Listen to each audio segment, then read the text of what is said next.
I wanted to give everyone a little bit of an introduction to what Wakelet is. I know with the Edpuzzle community and the Wakelet community, we have a lot of crossover. But for those of you who might not know what Wakelet is, essentially we are a content curation platform. We allow you to save down resources from across the web or even offline sources into one really visual place. So some educators describe it as kind of like a Pinterest for education. Instead of pinning down images, you're kind of pinning down lots of different content from across into one place, which is why we love an app smash. So this collection, what we call a Wakelet collection, shows really well all of the different, and there's lots of them, all of the different tools that we collaborate with. So you can add text in there, you can add videos, with that we Wakelet, YouTube, Edpuzzle. You can add article links, infographics, bit of Genially there, and it makes it really interactive. We've got an Edpuzzle video in there from Alex there. And even a book creator in there as well, because I know we've got David joining us later. But yeah, Wakelet essentially allows you to combine all of those tools that you're using and streamline them into one really visual place. Whether you're sharing that out with students, whether you're sharing that out with educators, it allows you to combine all of those really nicely in one place. A lot of those are interactive, just like Edpuzzle is when embedded into a Wakelet collection as well. And then it's super easy to share out simply with a link. They can access it or even collaborate on that Wakelet collection as well. So in a nutshell, that is what a Wakelet allows you to do. And then just jumping back, I just wanted to highlight just a few ways educators are then using Wakelet. So at its core, educators use Wakelet to combine their lesson resources, put them all together and share them out to their students. We've got a few examples of that. Put together activities for students, curate their PD resources. So we love seeing if you're at SD or you're attending PD opportunities like the Edpuzzle Summit, you're attending lots of sessions, there's lots of different links being shared. Wakelet is a great place to house all of those links and share them out afterwards as well. Newsletters, great for parent communication and for communicating with your students as well. So if you have different bits that you need to get across to parents, of course, and send them home, they can access all of those in one place as well. You can keep them updated, and professional portfolios as well. If you're attending, if you're speaking at events or the things that you're doing in your professional development as well, it's a great place to house and showcase that. And then in a similar way for your students, they are using Wakelet to curate, say, their research projects. So Wakelet is a great place to house all of those artifacts, house all of that research, create one place. We know when they're looking across the web, it can get a little bit busy. So keeping it all in one place, having that place so they can house all of that is great. Group collaboration, it's a really fantastic way to have students collaborate. Digital journals, and a big one for us is our digital portfolios as well. Something we're really passionate about is allowing students to document their learning and showcase the very best of themselves as well. So it's a great thing that they can carry with them throughout their school careers and even showcase things outside of the classroom as well. So it creates a place where you can show the whole student. So a really powerful way that students are using Wakelet. So, And I'll hop in really fast. So somebody was like, I've never heard about Wakelet until just right now. The amazing. other thing that I'll add in terms of you learning as an educator or your students learning to use the tool, Wakelet has some of my favorite interactive lessons to go through and learn about how to use the tool, right? That there is a certification course that you can go through as an educator, but there's also certification courses that your students can go through to show them how they can use it to build and think about their own portfolio. So if you are seeing some of these things and you're like, I don't know if I can jump in just yet, you know, you probably have some enterprising young child who will find this. It will click with the way that their brain wants to organize things, and you don't get the layout choice paralysis like you do with like setting up a website, which is why I love it. Because I can go, I'm just going to make this list look pretty on a cool background. But those things are very, very useful. And maybe I'll be a little biased as both a Edpuzzle and a Wakelet ambassador. I love them both. Love that. But yeah, it is. And highlighting the layouts is really key there because again, there's different ways in which you want to present that content. There's different ways in which people learn and will take that content in. So we provide, yeah, different layouts in which you can put those mood boards. If you want to create that kind of structure, like a list or something like that, yeah, those options are there for you. So that's Wakelet in a nutshell. For any questions, pop them in the chat. And yeah, we're going to jump into the good part, the app smash. So I wanted to highlight a couple of things here. Manny will actually be familiar with this one, but I think it really kind of showcases and sums up in a really simple but effective way of how you can use the tools together. So in this nonfiction unit, Manny used this to put together a kind of step-by-step for his students, and it was a great way to intertwine those two tools. As we just mentioned, this is a different layout. So this is the column layout. And I really like this for structuring a kind of step-by-step for your students. Edpuzzle, as we know, is great for those interactive videos, but also with that instructional piece as well. So they can start with the lesson there. You can add in a bit of resource as well, so they can do a bit of independent researching and study there, and even set them project plans or projects that they can go off and do. This one, then you can set them to go collaboratively and work together as well. So what I like about the use of the two tools here is, again, it's really structured, really organized, and that's what Wakelet does best. But again, you've got that engagement piece and you've got that interactivity with the addition of Edpuzzle there as well. I do have another one that I just wanted to jump into and share in a similar way. And what I love about creating these lesson plans, these activities on Wakelet, is you could have this up on a board. You could have this that you're working through as a class, but you could also have this set or sent to a student or in groups to work independently as well, or collaboratively. So, you know, you don't have to work through this with them. You can provide enough instruction with a bit of text, with a bit of instructional pieces in there that they can then work through that in their own pace. And I didn't mention it before in terms of how easy it is to add these, but as I've got it here, it's simply a case of copying and pasting any address into there. So if you do have an Edpuzzle link, you grab that shareable link and you can put it in here, and it adds into there as well. Text easy, graphics, things like that, super easy to add all kinds of different content here as well.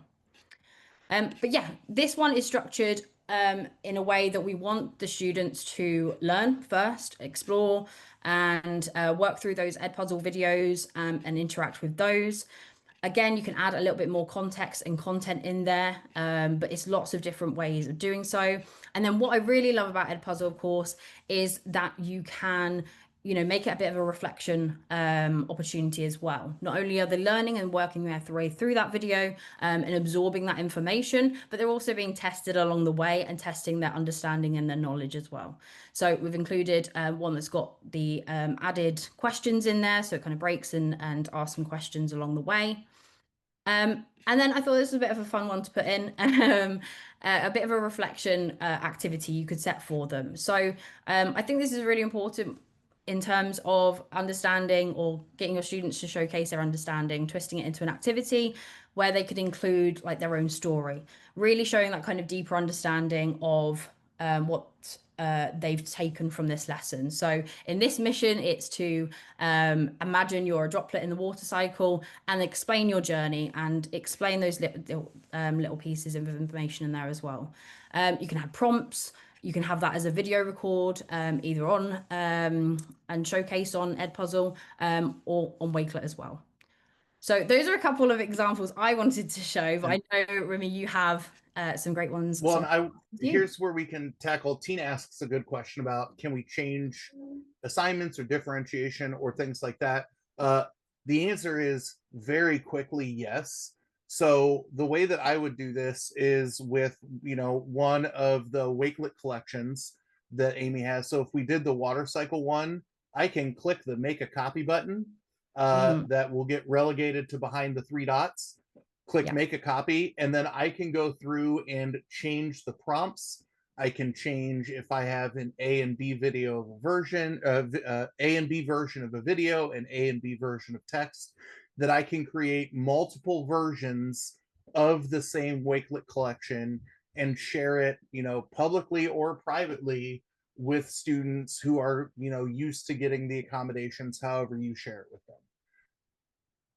Yeah, that's a really great question. And yeah, that makes it so easy to set different kind of instructions and examples, but even getting inspiration as well. You'll find that those three dots are available on all collections. So if you want to make a copy, make it your own and change things and adapt those, really easy to do so, as Remy just said. Yeah. Okay, shall I jump in this first one? Sure. So I just posted some examples of how I did it, and I think I forgot to do the thing Amy asked me to do, which was fix one of the video links that was in here. So at the previous school I was in, I was teaching economics, and again, in the same vein of Tina's question, my economics class was either high flying AP students who were mad that we didn't have the AP econ classes, uh, my kind of middle of the road kids who thought econ sounded interesting and hated the idea of taking a personal finance class. And then my kids who were at the bottom who were like, I'm here because I need a credit and the sped teacher likes Remy.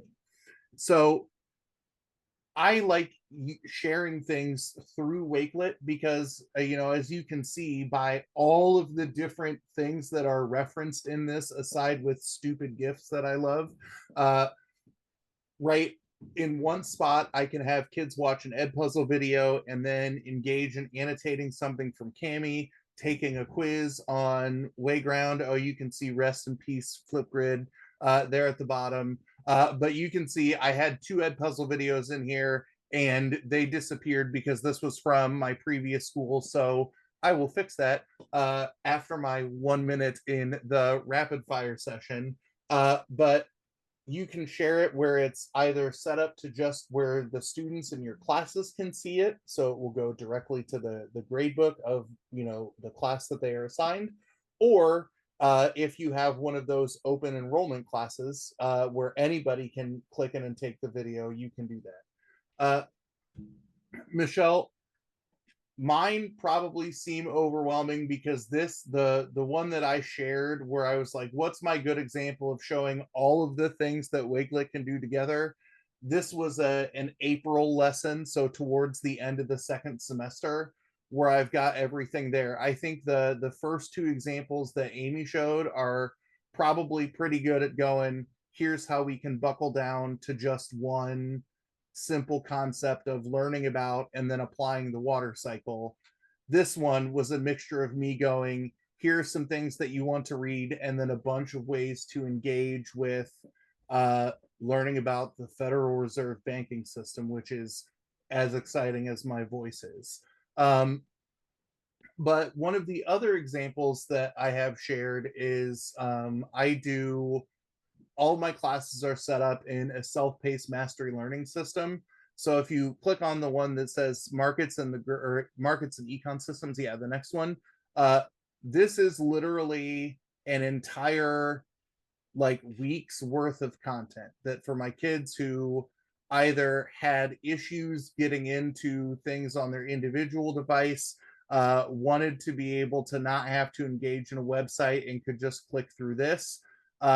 They can go through task by task, and then what they would do is make a copy of this and then like the things when they were done so they could keep track of the stuff that they had done there. So you're right that it can look overwhelming, but this is me going, we're late in the year, here are some of my more complex ones, but it can be as easy as you want it to be to curate your content, or it can be the world's biggest list that you can create, which is what I think I was probably doing when I built this. But But my I do, oh, oh, sorry, I was going to jump in and just say, I do like that you're building upon it as well, because then you've got that kind of one link that you can share with the students and know mhm. they're going to access it. And if you do need to, you know, add something else to it, or you need to build upon something, they've still got access. They've still got that one link that they just have to go back to and access all of that great content that you put in. Yeah, and I love having conversations with former students once they move into college, where they're like, I went back and referenced stuff that we did in the exact same class that I took a year or two later in college, right? They'll still have access to all of this stuff because I am putting publicly facing shareable links. And then, once you hit the bottom of this Wakelet collection and you're like, cool, I can move to the next level, it opens up another Wakelet collection that's in the same format. So this might not have been one that I shared with every student, but the students who liked getting all of their information from a fire hose in this setup, then they liked it this way because their brain saw one big huge list and they knew how to grind and process through it. Yeah. Did you want me to jump into this middle one here? No, I think it's another version of the same thing. Okay, cool. More econ stuff.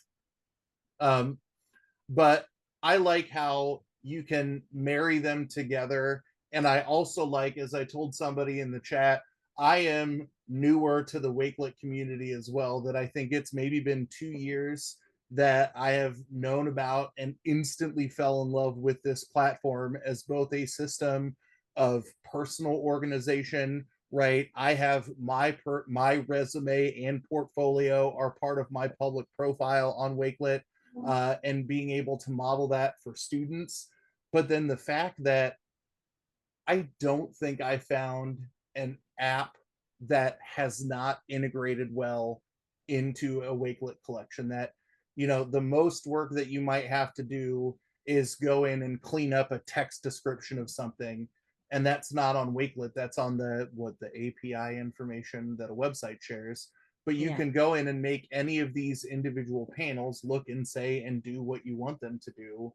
So, I just gave a personalized learning talk in the Pink Path. So this will be something that I've done to create 12 versions of the same path to share, make sure kids are getting similar content, but with the options that they want to pursue or differentiated to their, specific academic content or cognitive needs. But I think I got sidetracked. The wealth of information that's been produced by Edpuzzle and Wakelet working together, because there is a huge overlap between the passionate users of both, that, like, I will go find stuff on Edpuzzle about how to use Wakelet better, and then I will go find stuff on Wakelet that is, here's how you can Edpuzzle things better. And then, as you could see from the Manny example back from, he said, in the 80s when he had hair, right, that this has been a marriage of two very good user-friendly platforms to both students and teachers alike, where they're like, we're singing the same song, so let's figure out how we can harmonize the best. Yeah, and that segues really nicely into these resources as well, because yeah, as Rumi says, it's not the first time we have delivered sessions and spoken about the two platforms working together, because it really does combine two great tools where you've got the engagement, you've got the interactivity, but then you've got that organization element and the fact that you can add that context and add a little bit more instruction around it as well. But yeah, I've included a couple of collections in here just from previous events that we've done. We did the App Smash Festival. We've done that twice now. I think I've got both in here, yes, from last year as well. And I know Manny and the rest of the team have some great examples in there as well. I know Maho in here shared some fantastic ones. So I know this is going to get shared with you guys. So if you haven't done so already yet, check those out. And there's loads of great examples in there as well from previous ones. So if you want to take a little bit more of a deep dive, those ones are really great resources to check out, because like Remy said, we've been working in partnership for quite some time now. And, it's great to see all of the different app smashes, all the different collections where they house both Wakelet and Edpuzzle content. I've also added in there a getting started. So for those of you who are new, potentially to Wakelet as well, there's some great resources in there just to get started with. Find out a little bit about what we do and some resources and some great examples and things like that as well. And we do also have an event coming up, which we'd love you to be a part of. But I think that's everything from us. Do you have a registration link for yours? We do, just at the bottom here. So I've shared that out. Yeah. And we will be showcasing lots of different app smashes. There's going to be sessions from loads of different educators. It's a really great event where we can hear from educators, not only about Wakelet, we cover lots of different topics as well. So if you haven't done so already, we'd love to see you there. So what the heck is Book Creator? Well, Book Creator is a simple tool. I like to emphasize the simple piece for students to create digital books. It's an online platform. I'm actually showing you the platform right now, where students can jump in and design and create their own publications. That could be newspapers, portfolios, books filled with their video creations, whatever that might be. And I'm going to be taking you through the platform a little bit and just showing you some of the pieces here. But the big piece here, and the reason why I emphasize the word simple, is because Book Creator was born from this idea that it needs to be easy to use so that it can be the most accessible tool, right? And this comes from a really great TED Talk, The Myth of Average, where they talk about designing things for an average human. Well, there is no average human. There's no average student in our classroom. They're all unique. They all have unique needs. And so if we design a tool that's really good for the students at the edges that need the most supports in our classroom to succeed, it turns out that a tool that's good for those kids is good for every student in the classroom. And so that's what we did. We have, from the ground up, built this tool for K through 12 education. And so it's simple to use. All of the buttons are right up here in the top right-hand corner. The plus button's got a nice contrast against the background, and it's really where all the action happens. Everything in here's got great iconography, big letters, and super easy to read, because we know that littles are using our product quite a bit. And I'll go over some of those pictures. That's true, right? You mentioned something. Yeah. You said this is the only product out there that is specifically for students. Because yeah, you can do this in slides for sure, but it is not easy for young kids. It doesn't look the same, and it's not private. The privacy on slides is not what you guys have. No, gosh, no. We pride ourselves in our privacy and student data protection. And I mean, the number of DPAs and things that we have with schools and districts is incredible. Like there is no safer place to have your students creating their own personal content online. And just like you said, Manny, when you go to slides or when you go to PowerPoint or you go to some of these other tools, Canva, there are like a zillion menu options that even when you click on them, there's even more menu options. That can be overwhelming. It's click paralysis, it's choice paralysis. And to be quite honest, it's way more tools than the students need to do the basic things that they need to do, which is show you what they know, right? A fourth grader doesn't need 17 different alignment features. Sorry, it's just not real. Okay, I'm on a soapbox. All right. So Book Creator, super simple, easy to use platform. It's free for teachers, right? So you can get 40 books for free. You can get a library. You can take your class through a project with Book Creator. And I like to emphasize that. You can jump into this right away with nothing off your back and run a project. Anytime you're going to use Google Slides or PowerPoint or Canva, just replace that with Book Creator. Give it a try. We'd love to see it. How the heck does it get used in the classroom? Like, where does this fit into my lesson? This is the slide I like to show people. 3 ways we see teachers using Book Creator. And the first one is what I just mentioned, student creation. Just give them a blank book and let them run with it. Literally, if you had a list of stuff like, here's what needs to be in your slide deck, just give them the same list and replace the word slide deck with book. And they click the plus button and they start adding stuff, and they're going to blow your minds. All right. That's number one. And that is the most common way that teachers try Book Creator for the first time, is they just let the students in a blank space jump in and try it.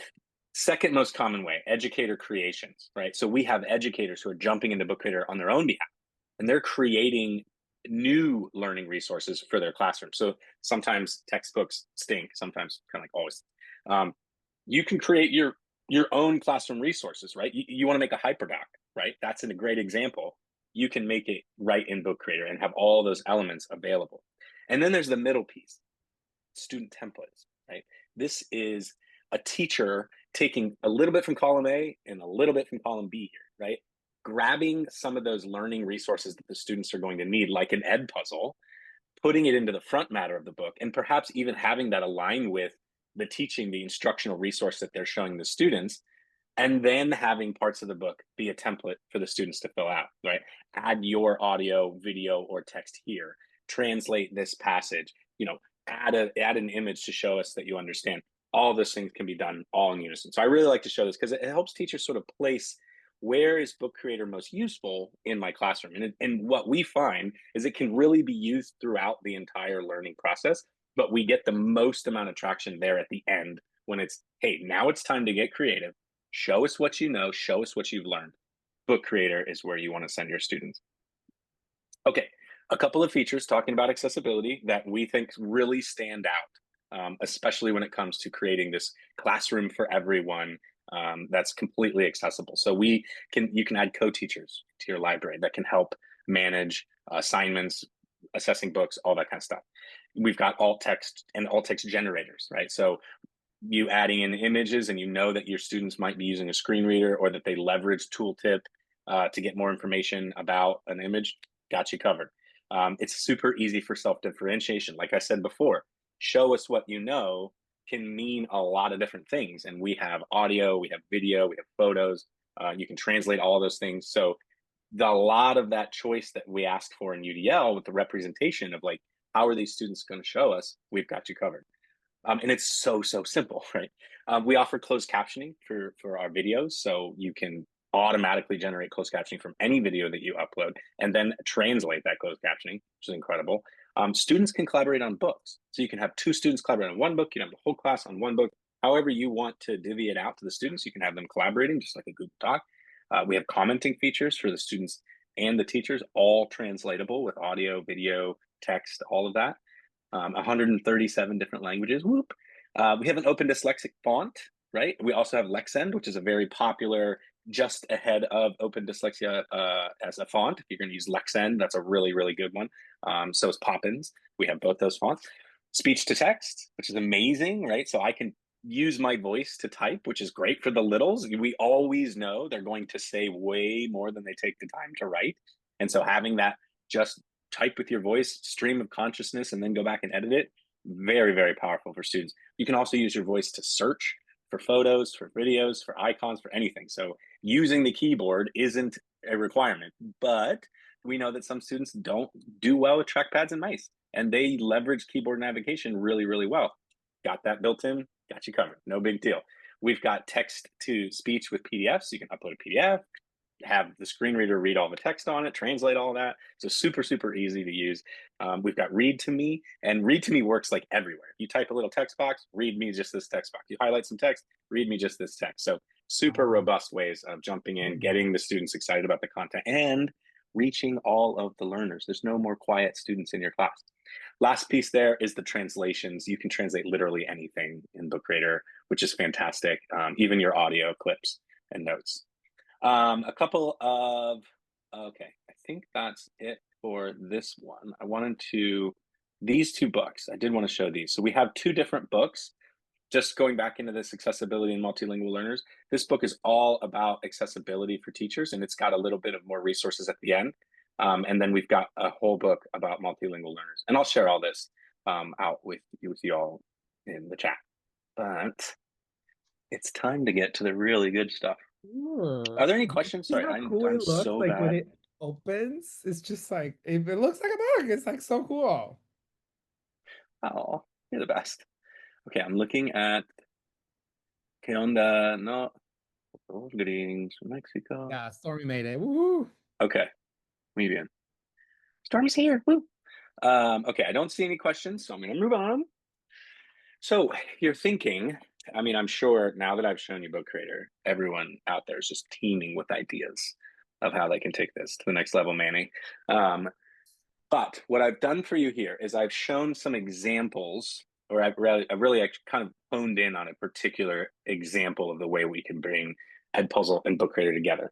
But really think of this as just the tip of the iceberg. Right? I'm just trying to give you an idea.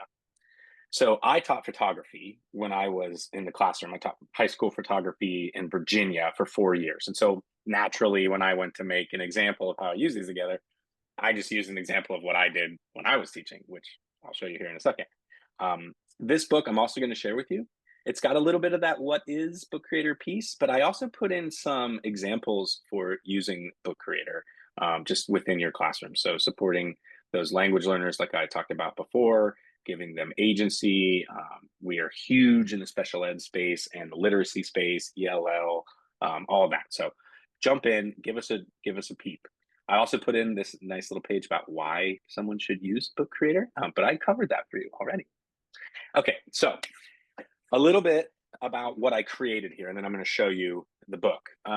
Because I was teaching photography, I wanted to create a digital photography like portfolio workbook, right? I would often have my students learn a concept with the camera, go out somewhere into the school or on campus, and they'd have to snap some photos to sort of show me that they understood this. They also had to write down, because we shot in manual mode, they had to write down their f-stop, the shutter speed, the ISO. They had to really kind of justify why each picture looked the way that it did. But oftentimes I would have trouble with the students recording that. Like, where do you have them show this information in a visually appealing way? Like, Book Creator is a fantastic place to add photos and videos and descriptions and audio and video, right? So it's like all this learning was happening, but I didn't have a place to put it until I discovered Book Creator, because I was already using Edpuzzle as an instructional resource. Okay, so let's check this book out. I'm going to open it up in a whole separate window for you.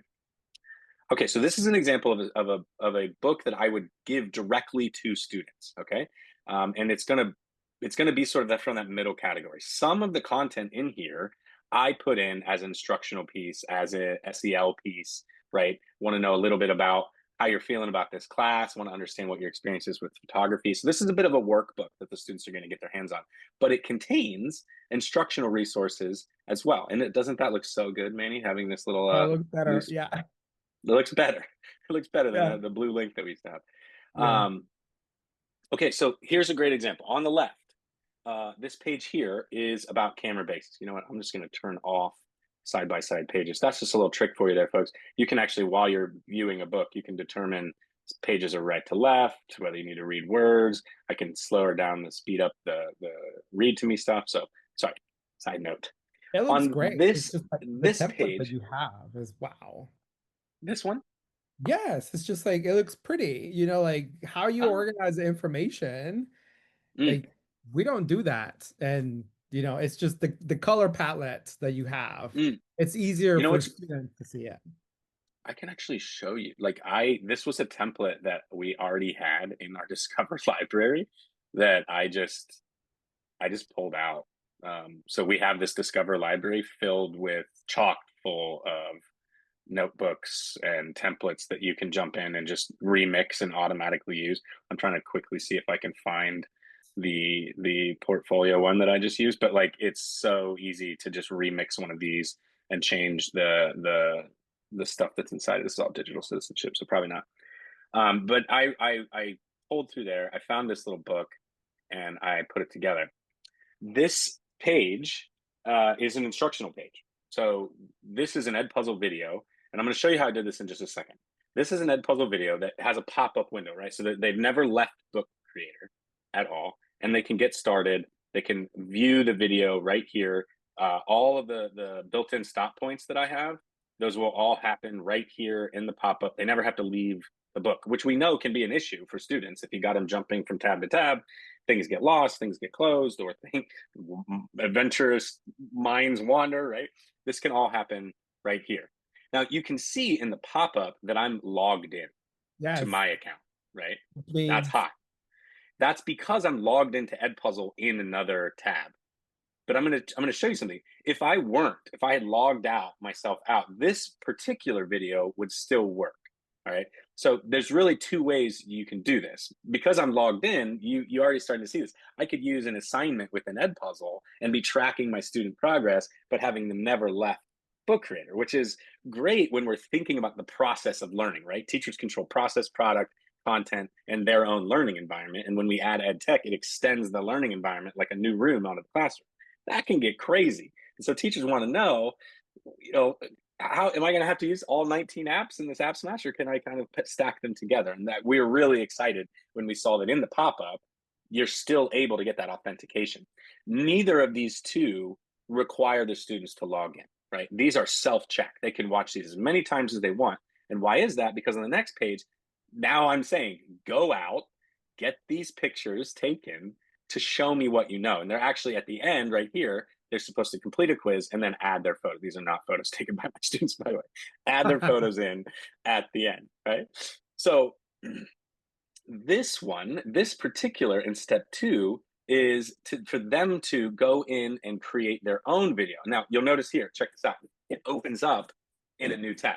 Why? Well, because what we're asking them to do is way too much to do in a pop-up window, which is great. We want them to go over to Edpuzzle. This is an assignment or a project that I created within Edpuzzle. And this is the teacher view. But if I were a student, I would see the student view. And in the student view, I'm supposed to create this video, upload it, and now I'm, you know, participating in the project, right? So that's another example of the ways that you can pull in some Edpuzzle. Now, before I said, this is just a self-check. This is a formative assessment. I'm not going to be taking it for a grade.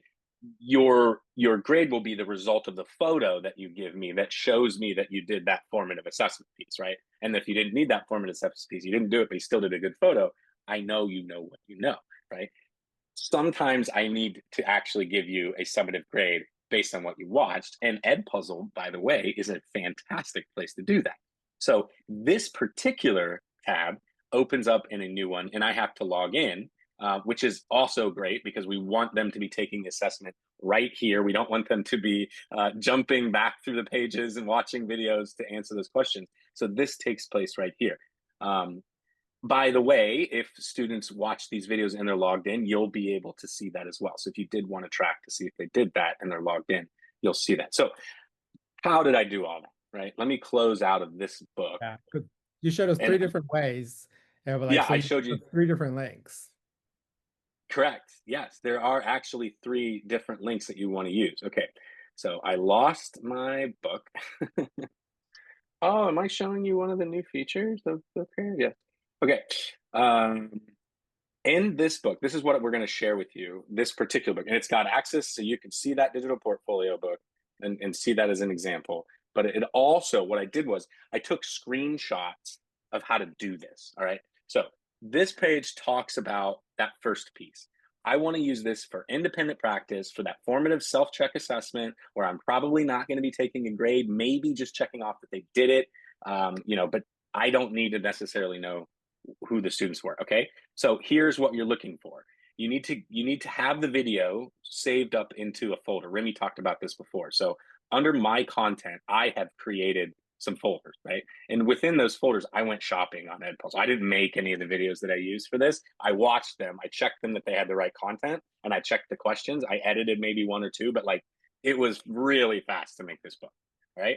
Once I have them in this folder, now I kind of got them saved and I can jump in again, like what I said, you can go in and make all the edits that you want. But this is where you start to see those controls that I'm talking about. So first of all, if it's a formative assessment you don't need the students to be logged in for, you're just sharing the preview with them, right? That's this button right here.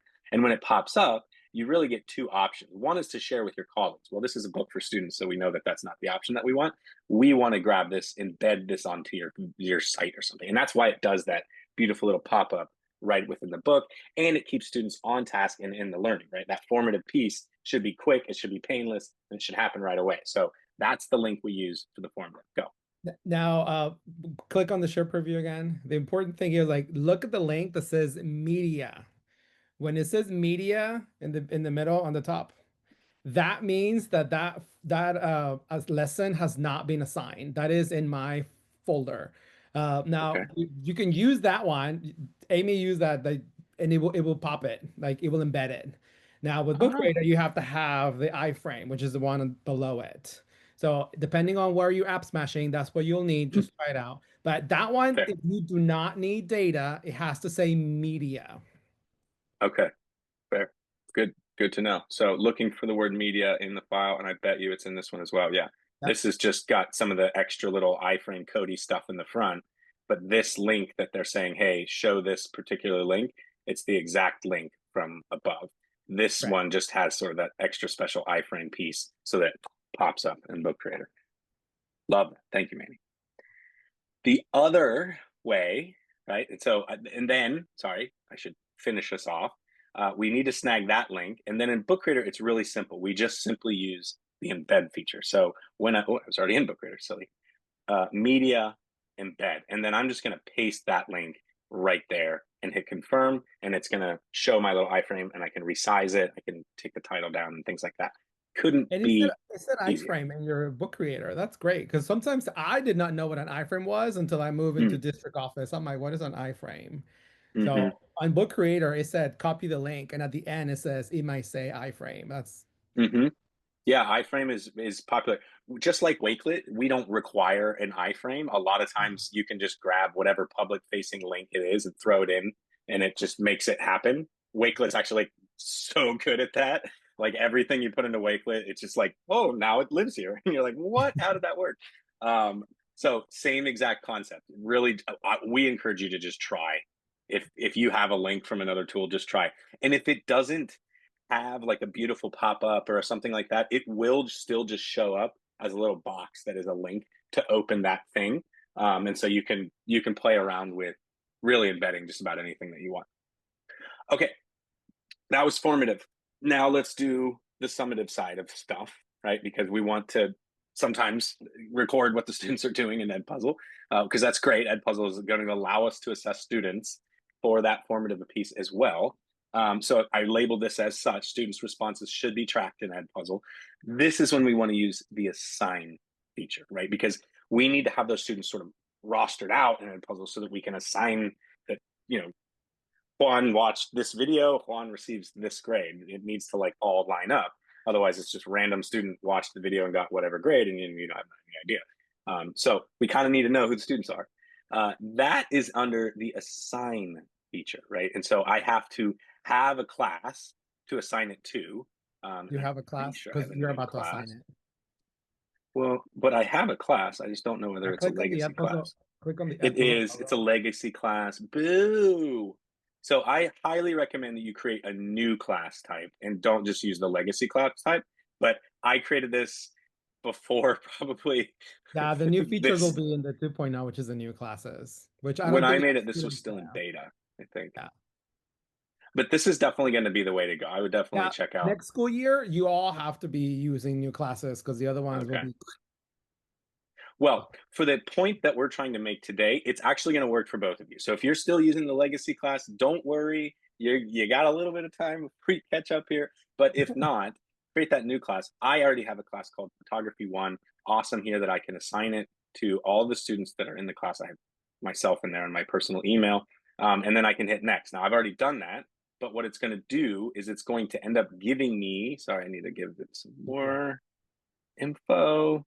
And now I can use that share assignment feature. So right here, we click share assignment, and it's going to give us that same exact message here, right?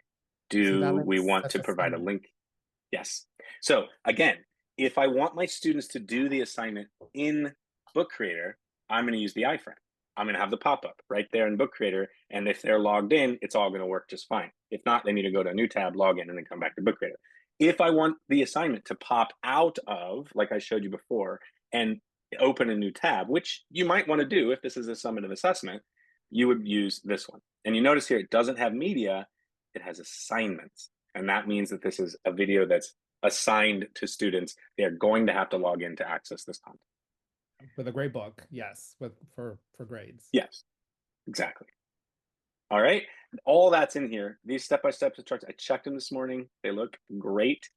And there's a link to this book right there, where there's a QR code.